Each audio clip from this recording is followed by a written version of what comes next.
Hey, love. Welcome to No Matcha, No Mama, the podcast where we pour a little matcha and a whole lot of truth. Each week, I sit down with someone I admire, founders, healers, creatives, and friends, and we sip a matcha I've made just for them based on what they love. I like to do everything with intention, from the ingredients in your cup to the conversations that we have. And the show is more than just about talking. It's about exploring how we can truly thrive through all the mess and magic of being human. Here we start with matcha because how we start matters. Today, I have Chloe Gaynor with me. She is once a soccer player and then personal trainer, and now you're the founder of the Era app, correct? Yes. And it's just really inspiring the way that you've gotten yourself to the place that you are and the way that you mentor about manifestation and inspiring others. And so I love your energy, and I'm so happy you're here with me. Thank you. I'm so happy to be here. Yeah.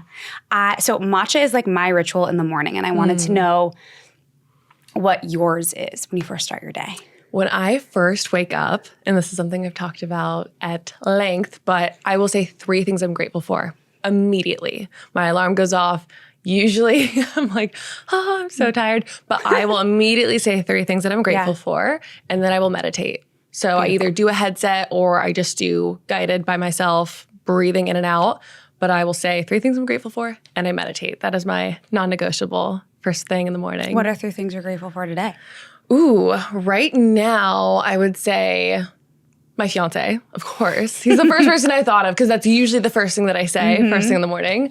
I would say that the weather's so nice right now in LA, loving that. And then I'm grateful that it's the weekend. I'm grateful that it is Friday afternoon and I can just take a moment this weekend. So yeah, those are 3 things I'm grateful for. Lovely. Well, cheers to that. Cheers. I made you a sweetened matcha latte with some cinnamon and collagen. And it's delicious. I was kind of joking. I was like, well, it better be good. You're over It should be. I should know how to make my matcha if my podcast is no matcha. And I have such a sweet tooth. That's one thing I'm all about health and wellness. But you love sweets. I have a sweet tooth for sure. And I love a sweet matcha. So good. What are your favorite, better candies for you? Ooh, what is it called? They're the honey chocolate bars. I'm totally Honey Mamas. Honey? Is that what it's called? No, I've never heard of it. The chocolate bars. Oh my gosh, they're so good, and it's mostly honey based, coconut oil with a little bit of flavoring, chocolate. So good. Do you like who chocolate? Who? Oh yes, H-U. Yeah. Yes, I like who. Who's who? But I really like. I think it's called Honey Mama. Yeah, I think that's it. So good. Yeah, we'll unsponsored. Also, I am sweating. I told you it was so hot, here. but it's okay. They can't run the AC because of the noise. Oh, the noise makes sense, but that's okay. Just breathe. You'll be deep breathing. Okay. Sorry. No, it's totally fine. And you're someone who talks a lot about energy and alignment. So what's one small thing you do each day to help you show up as your best self? I would say move my body. Yeah. That is something that is also non-negotiable for me. Having been a D1 soccer player, was a personal trainer, I still implement movement as a part of my everyday. Even if it is just walking, I have to exert some form of energy. My favorite is weightlifting, strength training. So I usually am doing that. But I would say to show up as my best self, phone is off, or notifications are off, music in, just getting in a good workout. I should do that. When I go work out, I still have my notifications on, and it can be very distracting. I can't. It is my time to just be whatever thoughts are coming up, I'm letting them come up. Yeah. I'm pushing through it. I'm getting a good workout in. I tend to get, especially when I'm at the gym, I lock in. I don't really want to talk to people. Neither do I I. want to do my thing. So you can't reach me. That is one of my sacred spaces is when I'm getting to work out and move my body. It's so easy to get distracted that I keep it off. And I actually have a brick now. Have you heard of that? No, it's a brick. Another unsponsored. It's maybe a little device. Sponsor. I know. I'm for real. It's a little device that you tap your phone to, and it locks you out of certain apps. Oh. So I turn off email. I turn off any social media when I go to the gym. Tap my phone. I leave. I cannot get into it, and I can't be notified. Wait, I didn't know this existed. I need to do this. I just added it in just because as entrepreneurs, we live on our phones. Yeah. I needed a separation. So that is my physical separation. When else do you do it aside from working out? Have you used it in any other situation? So when I go to bed, when I wake up, when I'm going to bed, I will it's called you like brick your phone. So that way no notifications are coming through from any social medias. I think you can even do like FaceTime phone call, but I keep that on just in case. But I do that before I enter my room when I'm going to bed. And then I won't unbrick my phone really until I've been up for at least an hour and I do need to check things. And then when I'm going into meetings, I'll brick it just to like focus on the meeting. I think I need to do that. Yeah. Because I find it really hard to like not be tempted to do it because I'm not locked out of it. Is it, so it's just a device? It's like a little, it's great. So as a founder, right, I like look at all these startups. They're completely bootstrapped. It's a really, really cool startup. It's a little device.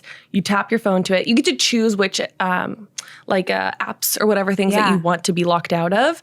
And you tap your phone to it to lock it, tap it to unlock it.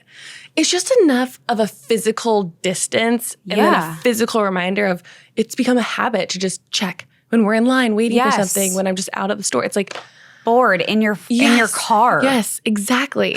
And I'm like, okay, I think I have some boundaries, but I think it's gotten to the point where we do need these physical like barriers. I would agree with you. Yeah. Wholeheartedly. So I want to rewind a little bit because I want to hear a little bit about your background because you were a soccer player and then a trainer. So can you walk me through your journey and how it shaped the way that you approach like health and mindset today? Yeah. So my whole journey really starts at 16. I committed to college to play soccer. Gosh. Why so early? Oh, you committed at 16. You didn't go at 16. Committed, yeah. The whole other thing with navigating Division I sports. I think the landscape's changed a ton. But at 16, I made the conscious decision of I'm going to go play a Division I sport. So from however long, my entire life was soccer. And I've always been a pretty competitive person. So I always knew that's what I wanted to do. So I went and I played Division I soccer. The hardest thing I've ever done, physically, mentally, emotionally, and nothing really prepares you for it until you're in it. Interesting. But what I will say is that completely laid the foundation for the life that I'm living now. I live by so many values that my coaches taught me. I'll have to send this to them. They're going to like love that I'm shouting them out. But they really not only wanted us to be good athletes, they wanted us to be good people. And so there's so many little, I think it's called amplitudes or whatever, the little sayings that they would give us that are just ingrained in me. So I developed, my relationship with working out was definitely, that of a D1 athlete. It was my entire life, very, very rigorous. So once I left that, trying to maintain that was not realistic, but I still always loved movement. So I did go through a whole journey of figuring out what is movement when I'm not being forced to do it? What is movement when I don't have someone screaming in my face that I have to do it? And that was a really, really interesting journey. It's actually how I built my first company. So I built this fitness platform that was designed to help people just navigate working out on your own for the first time. Worked on that for a few years. Unfortunately, didn't work out, but like a lot of apps. Exactly. Yeah, it's really hard. Really, really difficult. But during that time of building that fitness app, I thought, why not get certified as a trainer? Why not let's try group fitness. Let's see what I could do. And ended up falling in love with personal training. I think that was one of the most rewarding careers that I could have done for myself because it taught me so much about what I love about movement, what I love about being able to transform your life through movement alone. Movement is so foundational, I think, to having a fulfilling life. So I learned those principles in such a beautiful way because I was teaching myself and learning, but I was also seeing through my clients, their transformations, your sister being one of them. I mean, incredible. That was so, so rewarding to be able to see someone at the beginning of a fitness journey or even at any point that they were in and show them, here are the basics, here are the foundations, here are the principles that you can follow that will make you stronger, in turn, healthier. Seeing not only a physical, but a energetic difference was crazy. And I was going through that with my clients, whether they knew it or not. I was on that journey with them. So long way of saying that from being a D1 athlete, it instilled so many of my values that I still hold today into them becoming a personal trainer and instilling that in others. And then relearning my whole relationship with fitness and how it impacts me in my everyday life. It's led me to now this other company that I've started, which is it's taken a long time to get here. But I think, my entire life really did start with being an athlete. It really did.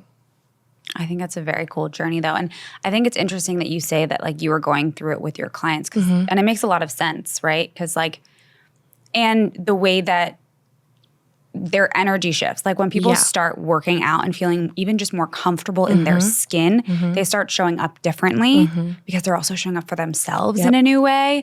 And that's a really beautiful thing to witness. Someone just taking care of themselves. Yep. Because they could have started by not taking care of themselves at all. I'm sure you saw like a variety of different clients, right? Yeah.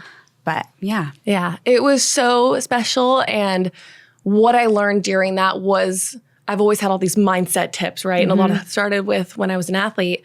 And that's what actually led me to building this other company. When I went into being a personal trainer, I was doing it because I loved fitness and then found this whole other of what you just said, the energy piece of it, being able to see people elevate themselves. And that's infectious. When you see someone who's working on themselves and they're so proud of that, those were my proudest moments. You know, I loved when a client would PR and, you know, hit high weight, but it's when they're coming back to me and I can just see this shift of how confident they are, how excited they are to come to their workouts. And you also made an impact on them in that way. And that's the really rewarding part too, is when you can like educate and motivate and inspire and that pays off. And you're like, wow, well, I just did a good deed. Exactly. And I think it's tough because I went into personal training not knowing what it was going to look like. I call it my quarter life crisis. I was 25. I was like, what am I doing? Like I had worked in corporate America, working in sales, and I just felt so unfulfilled. I was building this other startup, shut it down. And then I was like, okay, should I go into personal training? What is this going to look like?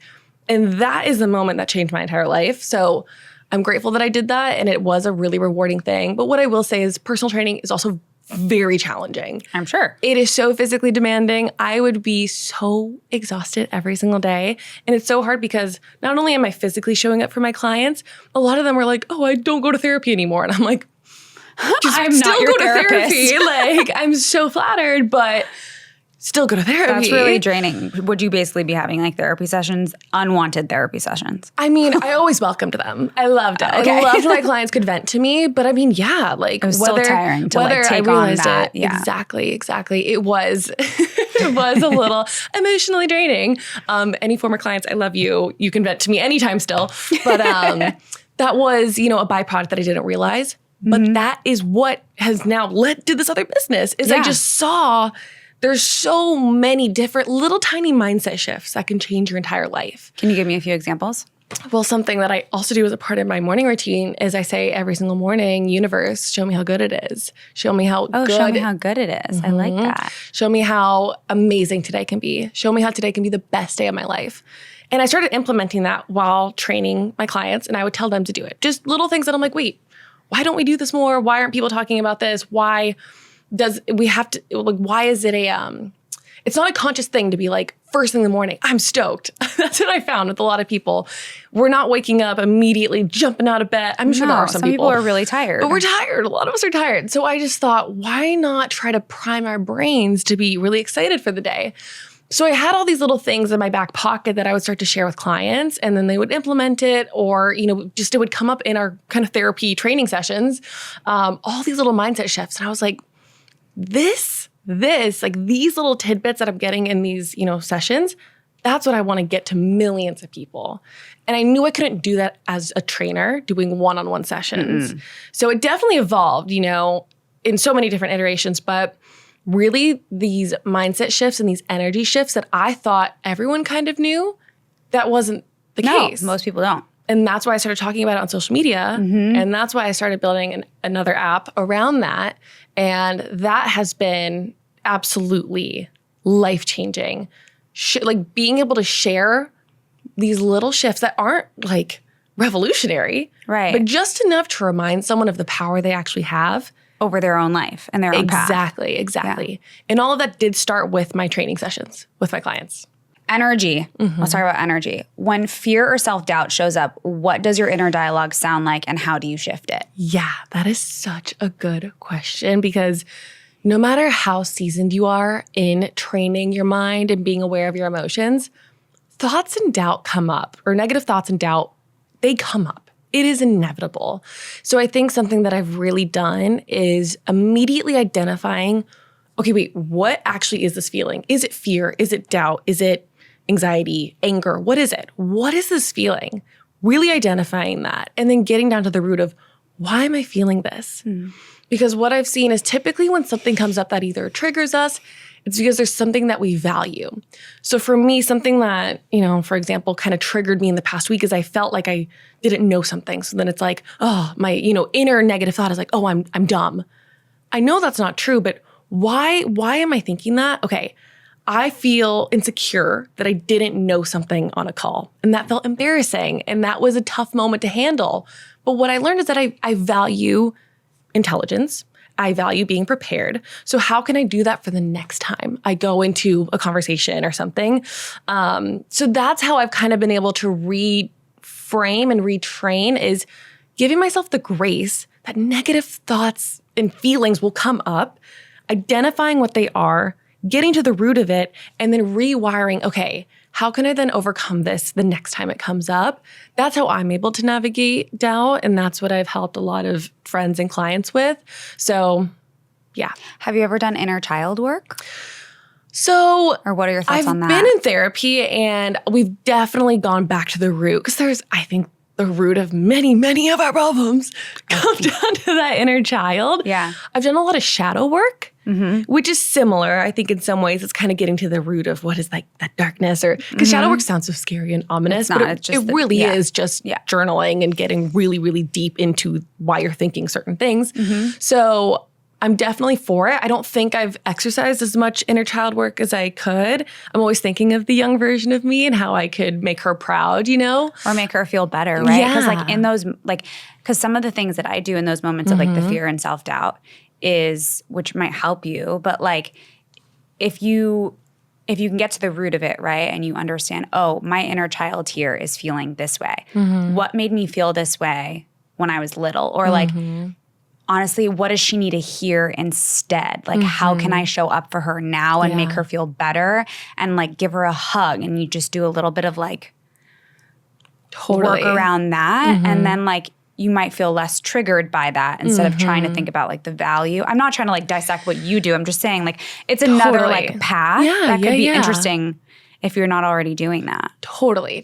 I think it's something, to keep in mind, is that a lot of our big triggers and problems come from that younger version of ourselves. So keeping that in mind too, super important. Yeah. And how do you notice when your energy feels off, and what helps you realign quickly? So I was actually talking about this with a friend of mine. I know my energy is off when it feels like a chore to have to do the things that I normally do. So for example, meditating. When I wake up and I'm like, oh, I don't want to meditate right now. Okay, wait, why? Why is it feeling like a chore? Do I need to switch something up? So I can start to feel it. And then there's days, I do skip my typical guided meditation that I'll do. And the way that I describe my energy feeling off is it's kind of like if you don't brush your teeth. You can't always see it, but you feel it and you can taste it and you're like, this is so gross. Like, I need to brush my teeth. Same thing with, I would say, my mental, emotional hygiene. There's times I don't really want to do it. So I try to work with myself of, okay, there's resistance. Exactly. So trying to figure out what is that resistance. And a lot of the times it's, I don't want to sit still for 20 minutes today. Okay, let's go do a walking meditation for 20 minutes instead. So I would say when my energy's feeling off, the things that I like to do feel tough. There's resistance. And I'm just like, what is going on here? Which typically means I need it even more. Like I need some sort of reset. And that doesn't always mean like pushing like harder. It means like taking a step back, giving myself that space to think, wait, why does this feel so hard right now? And then finding an alternative path to then get me back on track. Does that answer that? Yeah, it does. I liked that a lot. And so you've shared that we often condition our bodies to not having what you want. Can you explain what that means and how we can start changing that pattern? Yeah. So I think it's so tough because there's all this nuance in the manifesting space that you see online and social media, and it's hold your vision, know your vision. But there is this balance of knowing what you want, but you can't obsess over what you want, because the second you start to obsess, you've then, whether you realize it or not, subconsciously identified, I don't have this thing. And I really, really, really want this thing. And you're super attached to it. You're super attached. That will put a barrier between you actually having the thing. So instead of holding on so tightly to this specific thing that it is that you want, the way I describe it, and it has to do with the law of detachment. So you identify something you want, okay? Whether it is a thing or a feeling, an outcome, identify it. Great, we know what we want. I relate it to that of purchasing an order online. You go to purchase a shirt online. Boom, I like this. I like the shirt a lot. I'm going to order it right now. Awesome.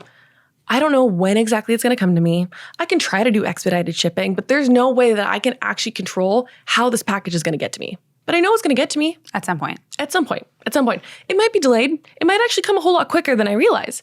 I don't know who is doing the carrying. I don't know how many steps it has, but I just know it's going to get from one point to the other because I identified it and I just trust and know that it's coming to me.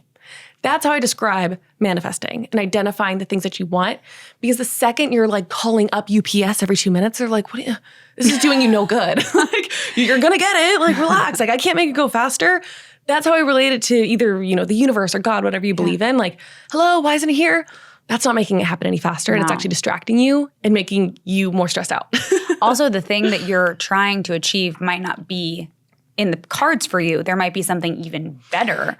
So you have to be also open to that possibility. Exactly. Because even if the package doesn't come to you, oh, wait, you're going to get reimbursed and then they're actually going to send you the package as well. Like, you never know. For free. Like, you might get something even better. Exactly. For that or the greater good or whatever is meant to be for you. Yeah. Exactly. So that's how I try to describe it is you have to just trust and know. You cannot be obsessing over every little tiny detail. I know the things that I want and I trust so wholeheartedly that I'm going to get there. In this past week alone, I've had so many things where I'm like, didn't see that coming. But I trust and I know that I'm on the right path and that everything I could want is coming to me. So that's where we cannot obsess and hold on because the tighter you hold on to something, it's going to slip through your hands. I also think people get really uncomfortable in this unknown of not knowing what is coming or when it's coming, right? It's like this discomfort that we have to sit in that people don't want. So they would rather feel that sense of attachment and obsessing and trying to control it, right? That trying to control instead of just being like, okay, I'm just going to sit in this discomfort. Yeah. Well, that is also a lot of the times described as what we call like the liminal space. Do you know much about the liminal space? No, what is that? So the way that I've described it in the past is, okay, you identify something that you want, right? Sorry, I kicked you. Okay. No, I did that. So you identify something you want and it feels like everything's either like crumbling or like, here, let me reframe this. Okay. So the liminal space is what I describe as when you're being pulled back in a slingshot, okay? You've identified what you want, but there's all this tension because you're about to step into something new, you're growing, you're changing. Our brains are not wired for growth, they're wired for safety. So when you identify, hey, I want this thing, but I don't know how I'm gonna get there and I'm a little, this feels uncertain, this feels weird, that's the liminal space. And I always say you have to experience it because it is essentially your way of finding out, do you really want this thing? Do you really want that big goal that you're setting out for? Do you really want it? And then when you keep going and you trust the process, you're then rewarded. You're let go in that slingshot and then you elevate forward. Exactly. Very cool. So when you're in that discomfort, it is so easy to choose the familiar hell over the unfamiliar heaven. So you go back to your old ways of, okay, I'm just going to obsess over this thing because it feels better than trusting and being patient and continuing to work. So there's that's another part of the, whole journey of elevating yourself. I like that analogy. The slingshot. And people get really stuck there. And they can't elevate and they can't move forward because they want familiar. Yep. Like a lot of people I find aren't growing and they're not trying to better themselves and they're literally in that. Yep. Was it liminal? Liminal space. Yeah. Never heard of that before. Yeah. No, it's when I found out that term, I was like, I'm like, can you be in the liminal space for years at a time? Like, I don't know. That's what it feels like. But what I will tell is I've been, and it happens many, many times, right? You're constantly growing and growth is uncomfortable. So I've been in that liminal space many, many times. Thinking about it, I have too. Yeah. But as soon as you actually detach, so law of detachment, let go, trust, boom, exactly. And it always happens in ways that you don't expect it. Of course. But that's like that's how it works. Yeah, it's that's the fun of the life. Exactly. So what does manifestation mean to you personally? And what do you think most people often misunderstand about it? So manifestation to me is thinking. It's thinking about something we want knowing that we're going to get it, and then trusting the course. Right. I think what people get wrong about manifesting is we really build it up to be this whole big thing. Yeah. I think we used to do this even with meditating, right? So when Headspace and Calm were first out on the scene, it's like, oh, meditating is this whole like woo-woo thing. Process. Exactly. And it's like, meditating really is also just sitting with your thoughts, practicing Being in the mindfulness. stillness. Yeah, stillness. Manifesting it's more, I think it is, the way that I see it is it lines with visualization a little bit more. So like seeing the things you want, And thinking believing. and believing. But I think people are like, I need to journal, I need to meditate, I need to do this, I need to vision board. You don't need to do all have those to things. do any of those things. You don't. And I think even, and I've done this, you put all these things, I have to do all these things, right? In order for my manifestations to happen.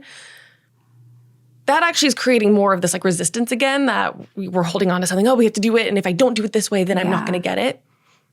No. Do what is going to help you. If you need a vision board, make a vision board. I have them. I It can love be them. really I think they're helpful to fun help you see. to see. But if vision boarding is not your process, maybe Don't do journaling it. is, maybe meditate. It can be any form of that. But it's just seeing your vision, knowing what it is, and then continuing to take aligned action. That is all that manifesting is. Yeah, I think people psych themselves out. Yep. They're like, I want to manifest this. I need to do all of these things. Yep. And then they don't do it. And then they can't do it properly. And so they just give up. Well, and going back to like the liminal space, that's literally the liminal spaces when you're like, I have to do all these things. Like this is You're weird. overwhelmed. You're overwhelmed. The worst thing you can do when it comes to manifesting or really achieving anything is stopping. And that's where a lot of people, they get into that liminal space, they stop. They don't want to feel that discomfort. So they stop. And that is like the worst thing you can do. What would you say to somebody who's in that space and how to get out of it? Just trust and like try to move forward. That, in that, it's almost like you don't want to hear that because you're like, oh, I have to trust. Yeah, You do I'm have to sorry, trust. You have to trust and you have to believe in yourself. Yeah. I think that's something that a lot of people, whether they realize it or not, lack that. And I've had my moments of not believing in myself. Absolutely. self-doubt comes up. Because self-doubt comes up. We are human again, but believing in yourself, that's really one of the core things of manifesting as well. Yeah. Just knowing that it can happen. Yeah. And what's something you recently manifested that felt like especially aligned or meaningful?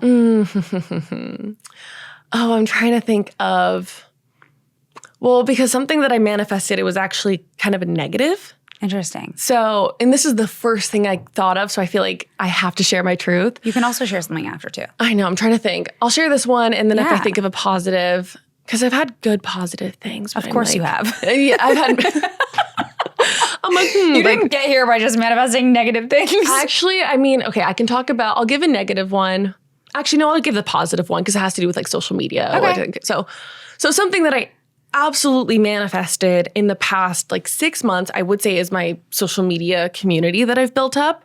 At the beginning of this year, I think like in January, I think I had like 40,000 followers on TikTok, maybe a little bit more.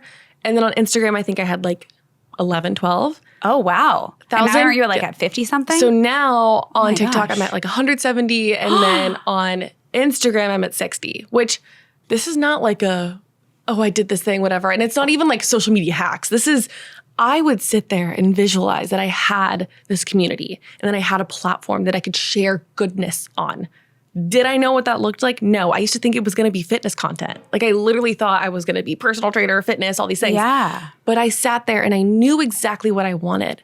And I was consistent with it. I took aligned action every single day.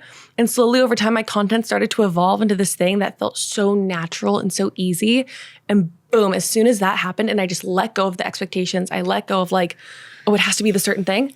Followers started coming through, had a crazy viral video that got me, I think like 20,000 followers overnight. So that's what I mean when I am manifesting my dreams in lifetime. And that was a big one of this social media presence. I don't care to have all the followers in the world, but what I do care to have is a platform where I can inspire people. That's the whole point of what you want to, I get that. That's what I want to Exactly. do too. So that's Yeah. why I'm also asking this question. Because Yeah. it's like, how I'm thinking like, oh, did you do it every day? Were you visualizing this every single day? Or It's one of those things I just knew it let was it coming. come. Yeah. I knew it was coming. I had identified it. I mean, really, I had been consistent on social media for probably a couple of years. Like this was something that I'd been working towards. And it sucked in the beginning when you're not getting views, you're not getting anything, and you're just like, so everyone hates me. Like, this sucks. Like, not getting the external validation is really hard. But so what is it saying? So those who believe are given proof when there is no proof, right? Something along those lines. I'm totally butchering it. But I knew I would get the outcome I wanted. I knew, despite having videos that completely flopped, having my ego be beat down into the ground, I knew I would get the outcome. And I still don't even think I'm not anywhere near, the end result, but I saw such a shift and such a jump in just the past few months that I was like, yeah, I manifested that. And yeah, that has literally changed my life. Well, that sounds amazing. I'm really happy that you did that. Yeah. Can you share the negative thing? Because I'm really curious what it was. So the negative thing, so I've mentioned a few times my company Era, which I think we'll get into, but we had applied for this accelerator. We can get into it after this. Yeah. So we had applied for this accelerator. And for anyone who doesn't know what an accelerator is, it's essentially startup school. So you have a startup, you have an idea, you can get funding from a firm, a venture capital firm, and they basically support you in building and going to market, getting your product off the ground. I thought we had everything lined up. I was sitting there. I was visualizing when I was going to tell my fiance that I got in. I was visualizing the moment I got the email. I wrote it down in my notes and I felt it. I felt the feeling of getting this thing. And then I detached. We had our interview. I thought the interview went great. A couple days go by and I just had this feeling where I was like, oh, I didn't get it. Like I knew. And then this was actually last Friday. And I'm texting my co-founder and I'm like, oh, I just want to hear back. I just want to hear that. Like, I just want to hear what their answer is. 10 minutes later, I got the email that we didn't get it. And I just remember being there like, well, okay, so I manifested that. They're like, no, you just wanted a response. Okay, 10 minutes later, here you go. But I think I know that I will look back on this moment even a few years from now and be like, that was the right thing. I wasn't supposed to get that accelerator or the thing that I wanted, the outcome with that. Something better is coming. Something better is coming. And I have to believe that so wholeheartedly. Yeah. So I truly do practice what I preach. That I think was me in some form saying, no, that's not the right thing. So I think I manifested not getting in. And that sounds negative, but I have to know and believe. But it's not though. Yeah. If you think about that there's something better coming, it's not negative. It's actually positive. But you're open to that. But someone else might not be. And so they're never going to get that thing. Yeah. That's exactly it. And this is, I said earlier, like the only way to fail is if you stop. And that could have been a moment where maybe a few years ago I would have been like, oh, well, that's a sign that I shouldn't keep doing this. And you would stop. Exactly. Yeah. Whereas instead I was like, oh, wait, no. Like live time. Okay, yeah, I'm bummed right now. I was really bummed on Friday. And that's valid feelings. Totally. It's better to feel your feelings than repress them. But I was able to identify, okay, that sucks. I hate feeling rejected. No one likes feeling rejected. But I was able to switch my thinking pretty quickly into, okay, wait, no, that wasn't meant to be. Like, I know something better is coming along. I wasn't supposed to go that route. And it's going to be a blessing in disguise right now. And I believe that. I truly do. And it's completely shifted my mindset. So it's always a good practice to have a response like that. And it's like, oh, that's not what I thought I wanted, but it's okay. And I know it's going to work out. Yeah, I love that. So let's talk about your app.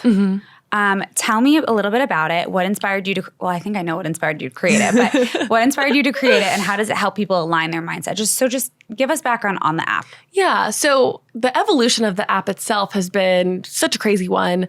For background, we launched in March of this year and we've reached over 100,000 users to date, purely through organic marketing. So all social media. And then we did just start running paid ads as of the past few weeks. But initially it started mostly as a manifesting platform, wanted to be the #1 app to visualize.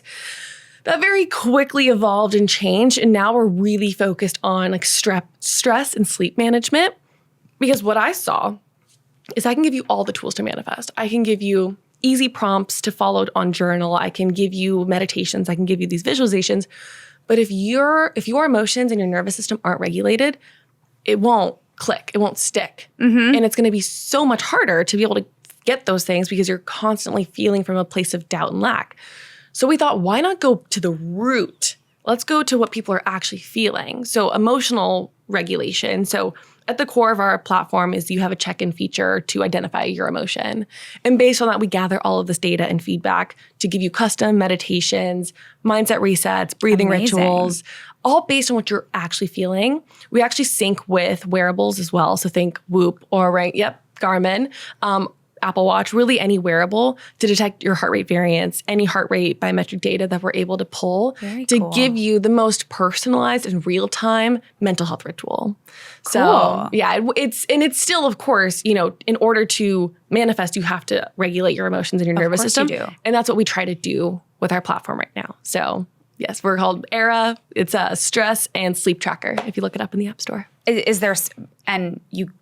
But with that, you also help people manifest. It's part of that too. It's like right? it parlays into it. But I would say you start there, basically. Start there. We're releasing the meditations very, very soon. I've been the one recording all of them. So that's a lot of work. I hope people enjoy my voice in their ears. I think you have a very soft yet motivating voice. Thank you. I'll take it because it was the most I had to listen back to it. I was like, I don't want to hear my own voice again. I'm losing it.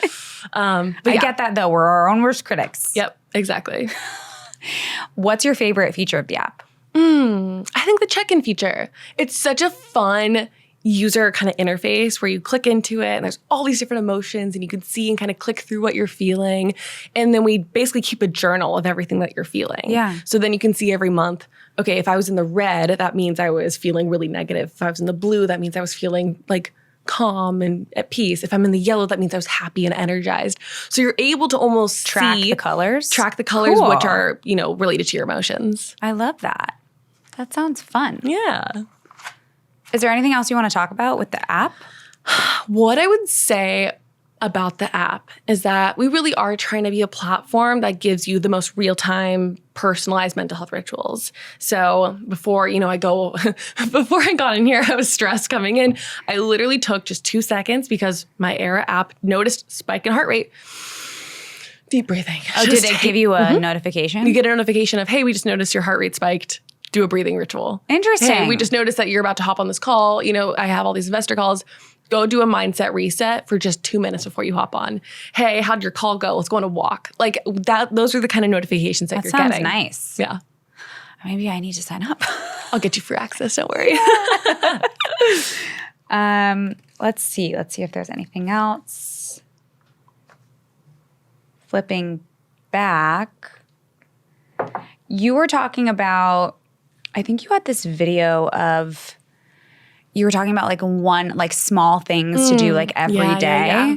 Can you just talk a little bit about that? So that goes back to my soccer days. My coach Max had taught us about Kaizen, which is, have you heard of the term Kaizen? No. So it's the practice of getting 1% better every day. Mm-hmm. And that actually started, it was in Japan, I believe, post-World War II. And they were like, we got to rebuild. But we can't just think 10 years from now what that's going to look like. Let's start with right now. What's one thing we can do today? So that's just a little bit of history behind the term, which I think it's such a cool origin story. Yeah. But to bring it back to this, it's just to show you that you can do something as small as one thing every single day to get better. And if you look at the aggregation of marginal gains, another fancy term of just looking at a line chart, right? Of you start here, you end up here, and it can be as small as one little thing every single day to get you into a better spot as compared to doing nothing, right? Mm-hmm. You're just going to continue to go down.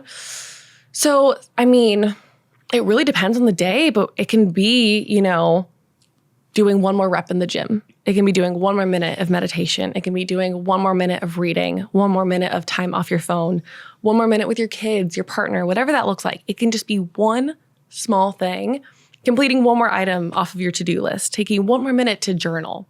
Whatever that can look like for you, it should feel really achievable, but you should be conscious of it.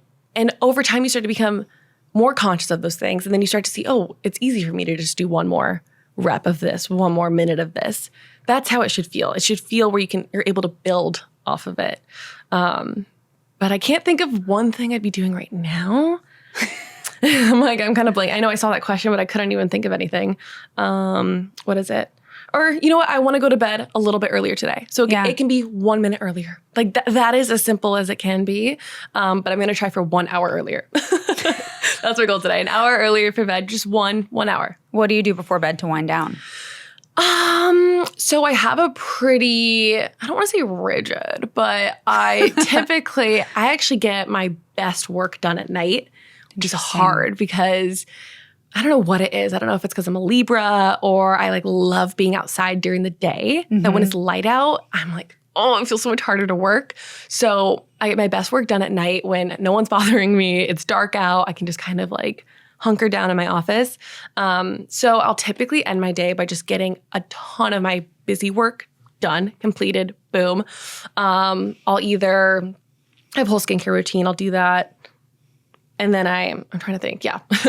I usually work and then I'll go do my I'll work, do my skincare routine. And then I love to read. I always read before bed. I'll read 10 minutes of a nonfiction book, and then I fall asleep to my fiction books because I love just a fun little story to get lost in. What fiction book are you reading? Oh my gosh, it's so funny. I'm so into romantasy. It's like, are you not okay? Are you like the... And I know your sister's into it as well. Yes. And I have no shame. Like, I think the books are so fun. It's such a good... Did you read ACOTAR? Oh, yeah. I read that like 3 years ago. Okay. No, but I love a good escapism. I love just a really good plot, good story. I love romance. I'm such a lover. So have you read This Summer Will Be Different? No. You should check it out. It's a romance. Yes. I'm reading it right now. I'm really into it. I love a good lighthearted one as well. I actually had like switched back and forth because I was reading some really heavy books, and at night I was like, I'm actually getting really anxious. Like, that's not good before bed. So I just need something that's going to calm me down. But yeah, it's usually finishing up work, skincare routine. Oh, I use my Shakti mat as well. What's that? So it's like an acupressure mat. So it's meant to kind of mimic like little needles. Oh, yeah. I have one of those. So it's like those spiky things. So I think they're called Shakti mats, but I'm not sure. Love mine. Got it off Amazon. I'm sure there's better ones, but I'll do that. And I usually will kind of replay my day a little bit. Okay, wait. Let me start over because I actually do have a more, structured version. That. Yeah, go for like, it. Start over. Going for my more wellnessy, because, I don't do it. Actually, no, I'm pretty good with it, but, things happen, whatever. So I'll finish my work, skincare routine, and then I do my Shakti mat where I put on my red light. I'm a big red light gal. I lay on my Shakti mat. I can't have lights on at night. Like it's only my red light. So I'll do that at night, and then I will lay on my Shakti mat and kind of just go through my day, just kind of unwind, decompress, let it go. Then I'll go and I'll read my books. I'll do my nonfiction book. Right now I'm actually reading You Are the Placebo, Joe Dispenza. Really good book. I've read all of his things. This is the only one that I haven't read yet. Reading that right now. And then I'll read a fun little fiction book. And then if I haven't like fallen asleep at that point, I will typically say like 3 highlights from the day. Like write them down or say them out loud? In my brain. Just identify like 3 good things that happened that day. And if I haven't... Like another thing that I'll do mindset-wise, first thing in the morning, I'm saying like, show me how good it is. I'm gonna have the best day ever. I'll go to bed and say, tomorrow's gonna be the best day of my life. I'm gonna have an amazing day tomorrow. Just say those little things, go to bed, boom. And it doesn't have to be some big production of I'm meditating every night, this, that. I know a lot of people do like to meditate at night. Your brain is really malleable. You're getting into that, theta, the big slower waves where you're able to be more suggestible. I find that I can't meditate at night. I fall asleep immediately, which whatever, but I'll do little mindset shifts at night. But yeah, it's not anything crazy. It's like a pretty normal nighttime routine, I think. I mean, it's a good one. It's a good one. It's a longer one, but yeah. I will say it takes me an hour and a half. Like when I start my nighttime routine, whenever that is, I will be asleep probably an hour and a half after that. So I do start winding down around like 9:30. Yeah, I'm in bed by then. Yeah, at this point. Well, I've good. Got 2 kids. So. Yeah. I should be going to bed earlier, but you don't have to wake up to children. I do wake up to 2 cats though at like 6 in the morning, but I feed them, then I go back to bed. Yeah, it's very different. Very different. So before we wrap, I want to leave you with a couple reflections. What's one thing you would tell your younger self? I would give her such a big hug, and I would tell her that it's all happening. Because the things that I want right now are the things that I wanted when I was a little girl. And I know that, and I've journaled all this, reflected on this. I know the younger version of me would be so proud of me right now. And I think that's such a nice feeling. So I would tell her that, yeah, like it's happening. All the things that you want are happening, not in the way that you'd expect, but they're happening. I love that so much. And then looking ahead, is there anything that you're doing now that you hope that your future self thanks you for? I say that I have so many videos where I'm like, I know the future version of me is going to thank me right now. But I think something, and I saw this in a video, I forgot what it was, but it was 10 years from now, there's going to be a version of you begging you to slow down right now. So this version of me that's going a million miles an hour, trying to accomplish all my dreams and do all the things. The older version is just like, take a second, be present, and just know that it is all going to work out. Trust the process, trust the course. Yeah. Don't rush it, and just remain present. So I know the future version of me is going to be so grateful for the work I'm putting in right now. But I think something that she would maybe tell me is to just stay present and just don't rush it. And it's all going to work out. Yeah, because it will. Yeah. Especially with the work that you're doing. Exactly. Well, thank you so much. Of course. I'm going to end with a little prayer. Yes, I love that. May we carry what we need, release what we don't, and stay open to the magic that is unfolding. And thank you for sipping your matcha and sharing your heart with me today. I love it. Thank you. Yeah. Yay. Should we cheers one more time? Yeah. Yay. Thanks for listening to No Matcha, No Mama. If you loved the episode, share with a friend, leave a review, or come say hi on Instagram. My handle is @DinaDL. If you want to connect with my lovely guest, Chloe Gaynor, you can find her on Instagram @Chloe Gaynor. You can also find the Era app at the App Store. And remember, thriving takes intention. See you next time.